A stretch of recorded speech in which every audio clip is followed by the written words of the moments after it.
Shalom saudaraku. Luar biasa saya lihat wajah yang berbinar-binar. Apalagi yang manggut-manggut ini. Semakin hari semakin dipenuhi. Saya percaya memang jika saudara mengundang dia lahir di dalam dirimu dan dia sendiri berbuat sesuai dengan kehendaknya. Dia sendiri berbuat sesuai dengan kehendaknya. Kita hanya mau atau tidak. Itu aja kok. Kalau kita tidak mau, dia tidak berbuat. Kalau kita mau, dia memampukan kita melakukan apa saja sesuai dengan kehendaknya. Apa kehendaknya? Mengasihi dia dengan segenap hati dan pikiran, jiwa dan batin, dan mengasihi sesama manusia seperti diri sendiri. Kata dunia tidak mungkin. Mana mungkin kita mengasihi sedangkan kita dalam keadaan kesusahan, sedangkan kita dalam keadaan lapar dan haus. Ingat janda di Sarfat, tinggal sekali makan dia hari itu. Waktu itu Israel dalam keadaan musim kemarau yang berkepanjangan. Tapi janda itu tinggal sekali makan. Datang Nabi datang kepada dia, berikanlah aku makan dan minum. Tinggal sekali ini makan dan setelah ini aku akan mati dan anakku. Tetapi karena engkau yang memintanya, diberikan makan Nabi. Ya, saudara tahu, minyak yang terakhir untuk memasak tidak akan pernah habis-habisnya. Tepung yang pada saat itu sekali masak, akhirnya tidak habis untuk selama-lamanya. Luar biasa. Sama seperti Yesua waktu mengadakan makan 5.000 orang. Berlebihan makanannya itu dari kekurangan yang tidak mungkin menjadi berlebihan. Dari 7.000 orang yang tidak mungkin dikasih makan, berlebihan makanannya. Ya. Jadi saya ambil cerita-cerita singkat saja untuk memanfaatkan waktu ini. Untuk kita manusia hanya mau tidak dikotak-katik sama roh itu untuk melakukan kebajikan dan kemurahan. Kalau Raja Daud mengatakan apa? Dia sudah mengurapiku dengan minyak yang baik, pialaku penuh melimpah. Bayangkan kalau piala melimpah. Kemana airnya? Kemana airnya? Tolong jawab saya, kemana airnya kalau piala ini, bokor ini, cangkir ini, gelas ini penuh airnya? Kemana airnya? Tumpah ke bawah kan? Kalau makin penuh pun tidak mungkin di tempat itu. Pastilah tumpah. Itulah yang dijanjikan Tuhan kepada saudara dan saya. Kalau dia sudah membuat pialamu, hatimu penuh dengan Roh Kudus, penuh dengan kebajikan dan kemurahan, penuh dengan kuasa, dengan sendirinya dia mengalir mengenai orang-orang di sekitarmu. Amin. Itu saja nggak susah-susah. Tetapi kalau itu cuma sedikit, itu hanya untuk dirimu dan diriku. Hanya untuk kita konsumsi sehari-hari. Firman Tuhan, kuasa Tuhan, mujizat Tuhan, apapun itu. Kalau hanya sedikit, saya ulangi, kalau sudah penuh, otomatis dia mengairi sekitarmu. Otomatis itu. Bayangkan sekali lagi, air yang sudah penuh akan mengairi di sekitarnya. Itulah karunia rahmat Tuhan. Apapun namanya itu yang datang dari dia kepadamu. Otomatis. Tapi saudara harus meminta.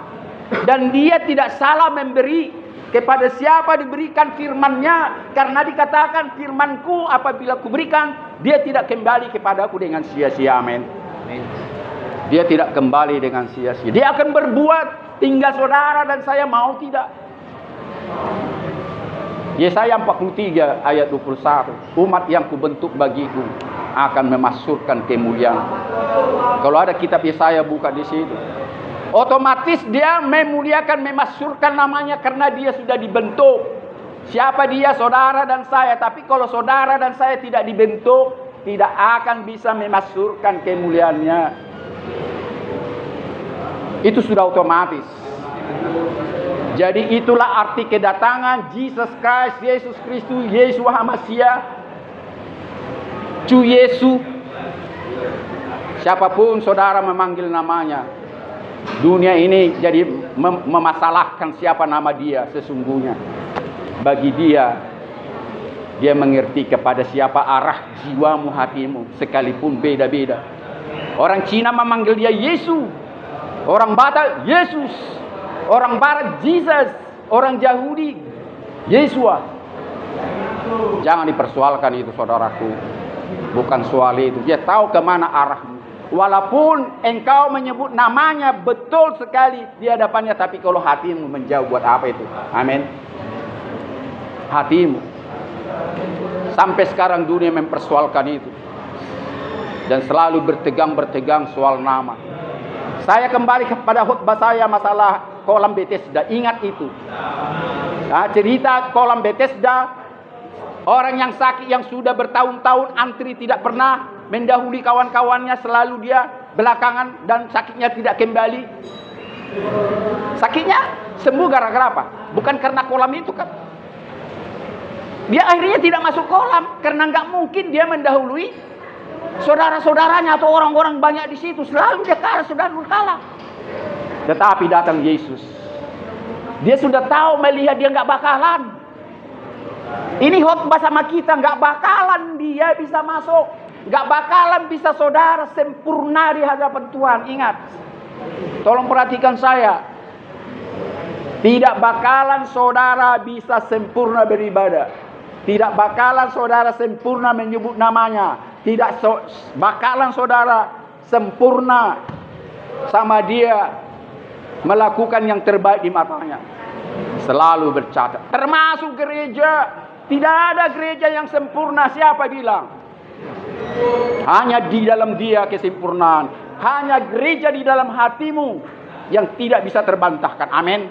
Kenapa? Karena saudara percaya kepada roh yang ada di dalam hatimu itu. Enggak susah-susah. Apapun kata gereja dunia ini, kalau saudara tidak terima, tidak terima. Apapun yang dikatakan gereja di dunia ini, kalau saudara terima, diterima. Jadi kembalikan gereja itu kepada dirimu yang dipimpin oleh roh Tuhan. Amin. Sampai sekarang saudaraku, makanya saya selalu mengingatkan kenapa Yesus sampai 4 kali berdoa sebelum dia ditangkap. Ut ones unum sin. Biarlah Bapa mereka menjadi satu. Dia sudah tahu sampai nanti dia ditangkap, dia mati dan naik ke surga. Dia sudah tahu bakal sampai dia datang nanti yang belum digenapi nubuatan bahwa manusia gonta-ganti berpikiran aneh-aneh. Aneh-aneh, saya katakan merasa diri benar. Padahal di mata Tuhan, aku tahunya kemampuanmu mengenal aku. Gak bakalan kau bisa mengenal aku. Gak bakalan gerejamu sempurna beribadah kepadaku. Amin. Maka daripada itu, jangan kita selalu bertegang kepada gereja kita, ajaran seseorang. Kembalikan kepada roh yang berbicara di hatimu dan di hati. Ini saya sudah praktekkan tatkala saya kelas 2 SMA. Saya kembalikan kepada saya. Bukan berarti saya kutuk gereja saya, tidak. Saya aktif di gereja, saya tahu. Bahkan gembala gereja saya pun saya tahu sehari-hari. Banyak kekurangan.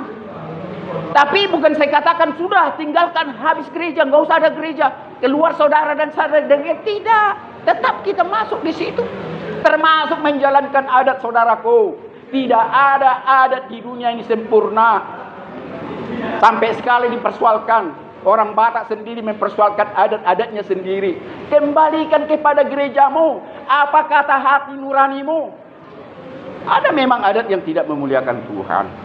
Beberapa acara-acara, termasuk bicara kepada orang mati itu. Jangan lagi. Ya, dia sudah jasad. Dia sudah mati. Dan dia tidak akan pernah melihat dan mendengarmu lagi. Ini kekejian bagi Tuhan. Ya, termasuk yang lain-lain. Kalau dipersoalkan masalah menggali kuburan, nggak ada masalah bagi saya, bagi saudara. Kalau masalah ya sudah, jangan lakukan. Kembali kepadamu, tapi jangan katakan orang berdosa atau salah.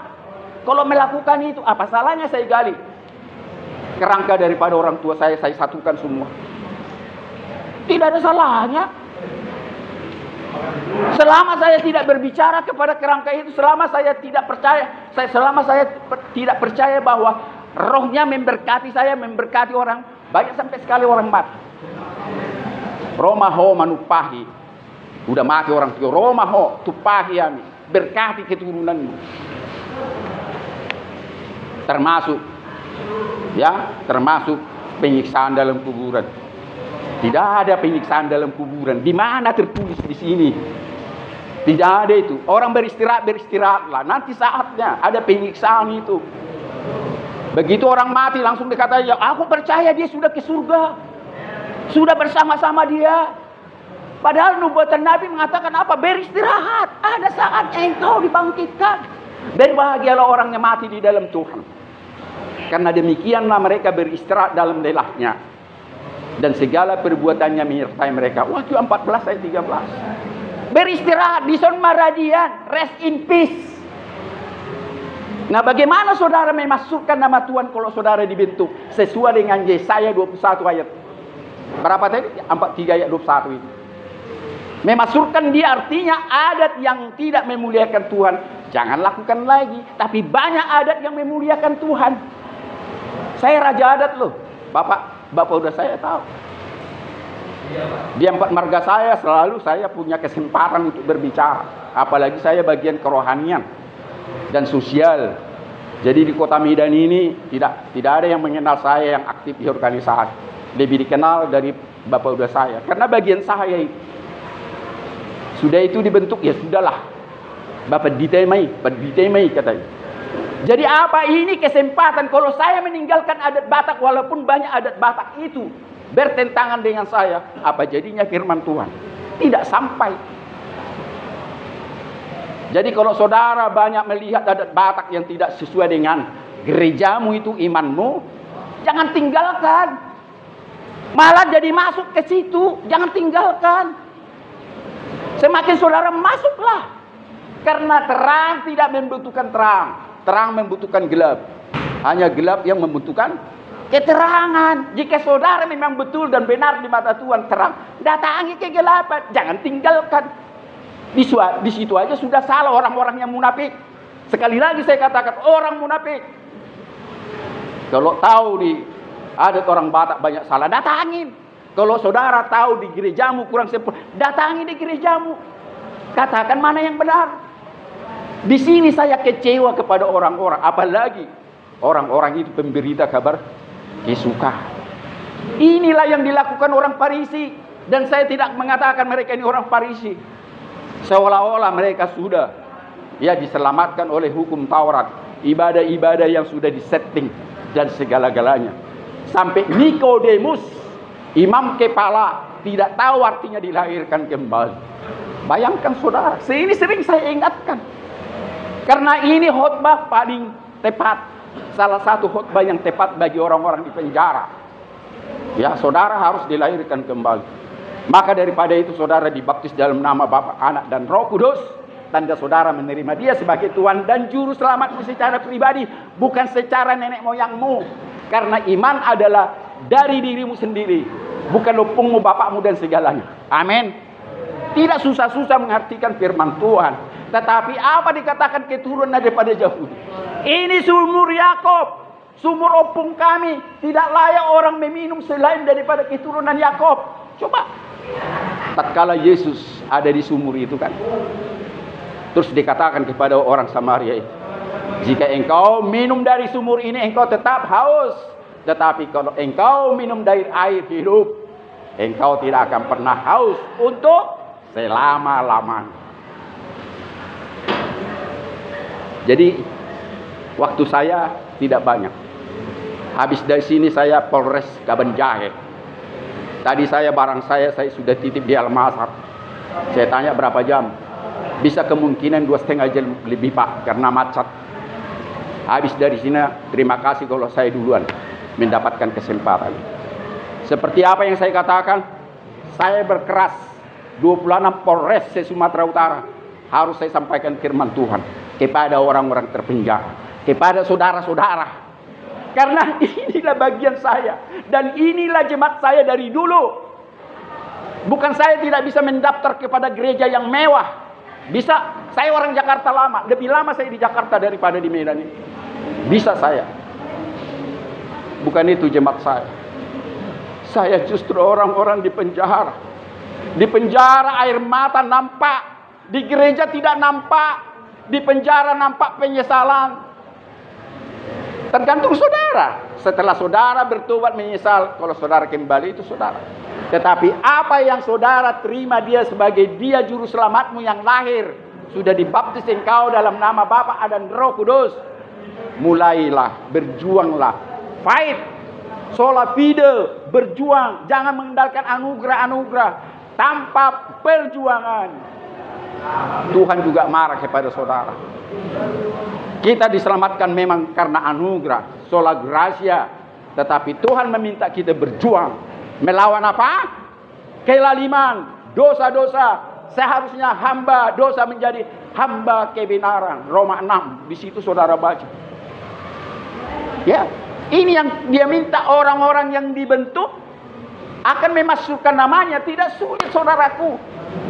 Tidak mahal untuk itu. Lebih mahal dia menebusmu dan menebus saudara. Dia tidak berdosa, kita gantung dia, kita bunuh dia. Apa salah dia? Dia hanya meminta kasihi dia dalam arti perjanjian antara Tuhan dan manusia. Ingat sampai mati, karena dia juga Tuhan yang setia. Dia setia sampai mati. Saudara ingat apa yang dikatakan? Kalau bisa Bapa cawan ini lalu daripada aku. Artinya kalau bisa Tuhan, Bapa di sorga, janganlah aku ditangkap, janganlah aku digantung. Dia tahu dia akan mati kok. Dia tahu akan digantung kok. Orang di dalam dia ketuhanan 100%. Walaupun manusia 100%. Dia tahu semuanya. Kalau bolehlah Tuhan, dia sudah tahu bagaimana sakitnya. Hampir dia itu kalah. Hampir dia kalah. Karena sakit loh. Bukan hanya dimaki-maki, diludahi. Bayangkan begitu capeknya dia membawa salib di jalan Via Dolorosa itu, jalan salib itu. Sampai terbungkuk-bungkuk dia, sampai tidak haus tidak. Di dalam kehausannya saudara kasih apa sama dia? Anggur asam. Lebih bagus nggak usah dikasih. Ini malah anggur yang sudah asam. Coba. Dan aneh bin ajaib, ajaib bin aneh. Justru orang-orang atau kita yang membunuh dia tidak percaya. Dialah yang dinanti-nantikan. Seperti di dalam Yesaya 53 selalu saya ingatkan itu. Jangan lupa Yesaya 53. Di situ kisah sampai lambungnya sudah dikatakan akan tertusuk sebelum dia ditangkap, sebelum dia digantung. Berarti sudah ratusan tahun bahkan ribuan tahun sebelum dia lahir sudah didengung-dengungkan dia akan datang.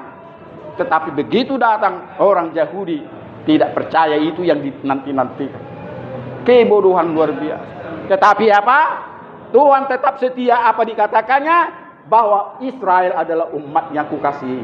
Walaupun dia jogal baut keras kepala, tetap Tuhan tidak pernah. Itu yang minta. Jadi saudara dan saya dalam penjara itu, dia tahu kesalahanmu, dia dosa. Dia tahu semuanya. Tetapi dia tetap setia. Tetap setia. Kalau saudara nanti baca di dalam Mazmur 103, sejauh timur dari barat, aku jauhkan pelanggaran daripadamu. Bayangkan. Berarti setiap hari, 24 jam, dia menggagalkan saudara punya rencana yang jahat itu. Dan dia berbicara dalam bahasa yang saudara mengerti. Dia tidak berbicara dengan bahasa roh sehingga saudara tidak mengerti. Sampai sekarang dipersoalkan banyak orang soal bahasa roh. Saya percaya ada bahasa roh. Menghampiri dia tidak usah pakai saudara bahasa roh. Ya, memuliakan dia, menyembah dia, tidak harus berbahasa roh. Bahasa apapun dia mengerti. Getol kali orang mencari bahasa roh. Ya kalau Tuhan kasih karunia, amin. Saya tidak pernah getol untuk itu. Karena bahasa apapun dia mengerti. Mau bahasa Keleng, mau bahasa Prancis, mau bahasa Toba, dia mengerti. Ya, bahasa apapun, sederhana sekali. Maka itu pernah khotbah daripada Bapak Uda saya. Kalau dulu transenden, sangat ada gap, ada batasan, sulit kali orang mencari, berhadapan dengan dia. Tetapi sekarang imanen, dengan imanmu dia ada di hadapanmu. Dengan imanmu dia ada di hatimu. Dengan imanmu kapan saja engkau berbicara dalam bahasa apa, dan dalam keadaan duduk jongkok sampai beol pun dia mendengarmu, amin. Gak sulit-sulit kok. Saya tidak katakan tidak perlu teologi, tidak perlu doktor teologi. Apa artinya saudara nanti doktor teologi? Kalau ilmu-ilmu itu hanya sekedar ilmu, tapi bukan daripada khidmat Tuhan, bukan dari perenungan. Saya katakan bukan tidak perlu sarjana sampai doktor teologi sekalipun. Tetapi justru banyak orang doktor teologi mencabik-cabik dia, mengajarkan ajaran yang sesat. Makanya di dalam Galatia 5, terkutuklah engkau anjing-anjing penyesat. Baca nanti di situ. Itu kata Rasul Paulus. Dan banyak juga sekarang ini tidak menerima ajaran Paulus. Tapi tetap Alkitab dipegang. Ajaran Paulus. Kenapa Paulus mengajarkan? Ya, tidak seorang pun diselamatkan oleh hukum Taurat. Tetapi banyak orang Yahudi sampai sekarang tetap bercokol dalam hukum Taurat. Padahal Yesus sendiri mengatakan apa? Dan nabi-nabi mengatakan, percumalah kalau memang ada yang bisa diselamatkan dengan hukum Taurat. Percuma dia datang. Karena dia datang untuk kita boleh bebas. Dengan imanen, dengan iman. Bukan dengan transenden, dengan batas yang begitu jauh. Sampai orang motong merpati minimal. Kambing domba sampai lembu. Untuk pengampunan dosa. Gampang sekali. Tuhan tidak perlu itu. Ibadah-ibadahmu bukan ibadah dengan apa? Korban-korban lagi. Karena satu orang manusia sudah dikorbankan untuk korban-korbanmu. Untuk selama-lamanya. Amin. Untuk selama-lama. Maka daripada itu kita tidak lagi melakukan korban bakaran lagi. Percumalah mereka beribadah kepadaku dengan korban-korban yang sudah aku muat. Itu firman Tuhan. Tetapi hatinya beribadah kepadaku. Satu sama lain mencari kebenarannya sendiri. Satu sama lain gereja memberikan ciri khas dirinya sendiri untuk mengumpulkan jemaat. Itu yang terjadi sampai sekarang. Makanya pimpinan gereja selalu gontok-gontokan. Malu, kita malu. Malu. Saya harus katakan ini kepada saudara yang baru menerima dia sebagai Tuhan dan Juru Selamatnya. Harus saya katakan, gereja yang sejati, gereja yang paling benar adalah dalam dirimu. Karena dalam dirimu dia sendiri yang datang. Amin. Bukan saya, bukan pendeta, bukan apa. Dia sendiri. Saya membaptis saudara dengan air, tapi dia membaptis dengan. Amin. Tidak usah-usah. Capek kita khutbah. Itu aja inti daripada kedatangan dia. Ada jalan keselamatan dia lahir. Ada kesempatan. Tapi bukan otomatis dunia menjadi selamat. Tidak. Ada kesempatan. Sekalipun dikatakan akulah jalan kebenaran dan hidup. Tidak ada seorang pun sampai kepada Bapa kecuali melalui. Bukan berarti semua orang selamat. Orang selamat setia sampai mati. Memegang teguh perjanjiannya dan yang ingat melakukan titah-titahnya. Kembali Mazmur 103. Di situ dia pegang perjanjiannya. Dan ingin selalu berkeinginan untuk melakukan titah-titah. Khotbah-khotbah saya di sini-sini aja. Ya, di sini-sini aja khotbah saya. Nanti di Kaban Jahe juga berkisar di sini saja. Karena ini yang diperlukan. Ya, ini yang diperlukan orang yang jauh dari mata Tuhan untuk apa? Untuk dilahirkan kembali, bertobat dan menerima dia sebagai Tuhan dan Juru Selamatnya. Sebelum pembaptisan kepada mereka tentu harus mengampuni semua orang yang bersalah, jangan sampai ada disimpan di dalam hatinya. Dan melantunkan ikrar pengakuan iman rasul. Ini harus dilakukan. Ada berapa kali orang mau saya baptis tidak jadi karena apa? Dia masih dendam. Ini di penjara juga. Tidak jadi saya baptis, saya tidak mau. Kalau saudara mau menyebut nama saudara, nama siapa yang engkau tidak ampuni? Dengan sungguh-sungguh saya mau bersedia membaptis engkau. Dan soal baptisan juga. Sampai sekarang dunia mempersoalkan harus begini, harus begini, harus begini. Tuhan tidak melihat airnya. Kembali masalah itu, apa namanya? Kolam Bethesda. Tuhan bukan kolam itu menyembuhkan penyakit, bukan airnya. Roh Tuhan kok. Iya kan? Bukan airnya kan, buktinya yang bolak-balik menunggu situ 24 jam, nggak masuk ke kolam itu. Bangun, angkatlah tilammu, berjalanlah, ya berjalan dia. Amin. Nah, soal baptisan juga ada katanya harus dicemplungkan, ada yang harus di Sungai Yordan, karena disitulah awalnya Yohanes Pembaptis membaptis orang-orang. Jangan saudaraku, tatkala Yesus satu ketika menyembuhkan orang buta, saudara tahu di kisah di sini, dia meludah ke tanah, diobok-obok tanah itu jadi lumpur, dan ini lumpurnya dibikin ke mata orang buta, sembuh. Bukan ludah dan lumpur ini membuat matanya celik. Jadi jangan kata harus meludah kau, evangelis Daniel Pardede, meludah kau, bikin lumpur ini ke mata aku. Oh, tidak. Termasuk itu. Ini Tuhan paling benci. Hanya dengan nama dia. Hanya dengan satu nama, apapun kau lakukan. Cukup. Tidak panjang-panjang. Hai yang lain, diamlah, diam. Tidak usah dengan doa Bapa kami. Ada banyak sekarang imannya harus berdoa Bapa kami. Ya terbakarlah rumahnya. Ada sampai sekarang beriman seperti itu. Harus menyebut doa Bapa kami sampai habis. Iman apa seperti itu? Ini yang saya maksud. Tuhan tidak membuat kita repot, capek-capek. Semua praktis, teologianya praktis. Bagaimana orang untuk bertobat saja. Ada saatnya saudara mengenal pengenalan dia secara mendalam. Ada saat. Tapi di sini roti yang Anda butuhkan, minuman yang Anda butuhkan adalah minuman mengenal dia, mengenal dirimu, dan mengenal kuasanya, dan mengenal rencananya. Itu saja. Sehingga saudara mau bertobat. Jadi tidak panjang lebar. Saya maafkan saya harus siap-siap karena sekarang begitu sibuk orang mau pulang kampung. Saya tadi dari Medan Baru. Waduh, kayak semut itu. Kayak semut itu di apa itu namanya? Di loket-loket bius. Dalam hati saya, bisa sampai malam nanti itu. Antri orang. Dan saya nanti kalau Almasar kan sampai Gaban Jahe. Tidak usah antri. Saya sudah pesan tiket. Nanti saya berangkat jam 12 paling tidak saya bilang. Sehingga saya nanti sampai jam 3. Ya, acaranya jam 4. Jadi ada waktu 1 jam lagi.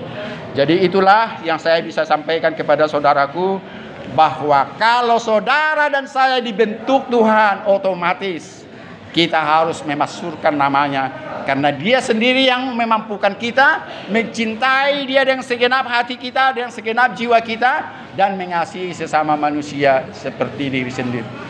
Saya mau melantunkan Mazmur 103, kepalang tanggung tadi saya ingat ya.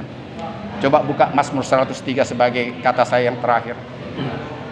Ini sangat penting buat kita. Ya.